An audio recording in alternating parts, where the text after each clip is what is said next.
नवी मुंबईत अघोरी विधीच्या नावाखाली महिलेची फसवणूक. NRI सागरी पोलिसांकडून 24 तासात दोघांना अटक. नवी मुंबईत काळी जादू आणि अघोरी विधीच्या नावाखाली महिलेची आर्थिक फसवणूक केल्याचा प्रकार उघडकीस आला आहे. या प्रकरणी NRI सागरी पोलिसांनी कारवाई करत 2 आरोपींना अटक केली आहे. पीडित महिलेवर काळी जादू झाल्याचा बनाव करत आरोपींनी स्वतःला बाबा म्हणून ओळख देत उपाय म्हणून पूजा आणि विधी करण्याच्या नावाखाली महिलेकडून 1,90,000 रुपयांची रोख आणि ऑनलाईन स्वरूपात पैसे उकळले. फसवणूक झाल्याचे लक्षात येताच महिलेने पोलीस ठाण्यात तक्रार दाखल केली. त्यानंतर पोलिसांनी विशेष पथक तयार केले. तपासादरम्यान आरोपी नाशिक परिसरात असल्याची माहिती मिळाल्यानंतर सापळा रचून त्यांना ताब्यात घेण्यात आले. अर्जुन चव्हाण आणि सागर शिंदे उर्फ एक लहरी बाबा अशी अटक करण्यात आलेल्या आरोपींची नावे आहेत. त्यांच्यावर भारतीय दंड संहिता तसेच अंधश्रद्धा निर्मूलन कायद्यान्वये गुन्हा दाखल करण्यात आला आहे. या प्रकरणी पुढील तपास सुरू असून आरोपींकडून इतर कोणाची फसवणूक झाली आहे का याचा शोध घेतला जात आहे. नागरिकांनी अशा भोंदूबाबांपासून सावध राहावे असे आवाहन पोलिसांनी केले आहे.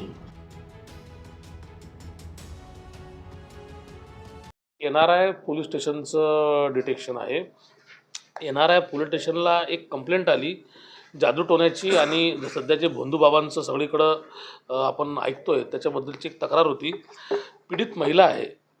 सप्टेंबर 2025 ते डिसेंबर 2025 या काळामध्ये त्या 2 आरोपींपैकी एक आरोपी ज्याचं नाव एक लहरी बाबा हा तिच्या घरी गेला.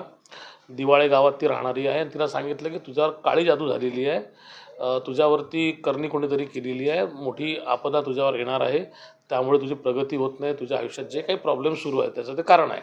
तिच्या आयुष्यात जे काही प्रॉब्लेम्स होते त्याच्यामुळे ती त्याच्या भूलथापांना बळी पडली आणि याची मोठी अघोरी पूजा करायला लागते असं म्हणून त्यांनी सप्टेंबर महिन्यामध्ये तिच्याकडनं 27,000 रुपये तो घेऊन गेला. ऑक्टोबर महिन्यामध्ये त्या एक लहरी बाबा त्याचा जो गुरु आहे टंटन बाबा त्याला घेऊन आला आणि या दोघांनी त्या महिलेच्या घरी ऑक्टोबर महिन्यामध्ये पूजा घातली. त्याच्यामध्ये लिंबू कापणे, तिला अंगारा खाऊ घालणे, पाण्यामध्ये मिक्स करणे, ते पाणी पाजणे, असं करून धागे दोरे बांधणे करून ब्लॅक मॅजिकची प्रक्रिया जी आहे त्या ठिकाणी पार पडली. त्यानंतर तिथं परत 50,000 रुपये दिले. वेळोवेळी काही पैसे त्यांनी ऑनलाईन नेले, कारण जी काही आता विधी झालेली आहे ही विधीचा इफेक्ट राहावा म्हणून काही मंत्रोपचार करायला लागतील असं म्हणून ऑनलाईन आणि कॅश या दोन्ही स्वरूपात त्यांनी 1,90,000 रुपये तिच्याकडनं सप्टेंबर 25 ते डिसेंबर 25पर्यंत घेतले. जेव्हा हे सगळं सुरू झालं नाशिक प्रकरणानंतर सगळं भोंदूबाबांचं सगळीकडे बातम्यांमध्ये यायला लागलं तेव्हा त्या महिलेला खात्री पटली की आपलीसुद्धा अशीच फसवणूक झाली म्हणून ती NRI पोलीस स्टेशनला काल आली. इमिजिएटली रात्रीच आम्ही त्यांना लोकेट केलं आणि त्यातला एक आरोपी आम्ही पकडून आणला आहे. दुसरा आरोपीसुद्धा आमची टीम घेऊन त्याला जस्ट पोचलेली आहे. आपली PC चालू असताना एक आरोपी आम्ही सकाळीच घेऊन आलो. असे दोन्ही आरोपी जे आहे एक लहरी बाबा आणि टंटन बाबा हे आमचे NRI पोलीस स्टेशनचे सिनियर PI देवेंद्र पोळ त्यांची टीम DBची यांनी हे अथक परिश्रम घेऊन कामगिरी 24 तासाच्या आतमध्ये उघडकीस आणली आहे. मनोज भिंगारडे, संवाद मराठी लाईव्ह, नवी मुंबई.